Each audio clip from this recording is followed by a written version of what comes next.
ఈరోజు ఒక మాట చెప్పనా, నీ కుటుంబంలో ఒక కీడు సంభవించిందంటే, నీ కుటుంబంలో ఒక వ్యతిరేకత వచ్చిందంటే, నువ్వు అనుకున్న దానికి భిన్నంగా కొన్ని పనులు జరిగాయంటే, దేవుని కార్యములు ప్రారంభించడానికే దేవుడు కీడును ఉపయోగించుకుంటున్నాడు. హల్లెలూయా.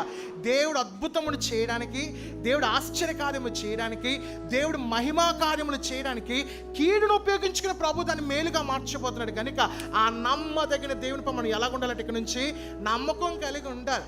మా అమ్మ నాన్న చనిపోయిన తర్వాత దేవుని యొక్క రాజ్యాన్ని పిలుచుకున్న తర్వాత నన్ను నా తమ్ముని ఎన్నో మాట్లాడి వీడి దేవుడు అయిపోయిందిరా, వీళ్ళ సినిమా వీళ్ళు ఎక్కడితో అయిపోయింది, క్రైస్తవ పరిచయం ముగించబడుతుంది, బైబిల్ కాలేజ్ ముగించబడుతుంది, సంఘాలు ఎత్తబడిపోతాయని చెప్పి ఎన్నో మాటలు అనుకున్నప్పుడు దేవుడు ఆ కీడ్ని మేలుగా మార్చి అది ఆపకుండా ఇంకా అభివృద్ధి పరిచేటట్టు దేవుడు ఏర్పాటు చేసుకున్నాడు. హల్లెలూయా.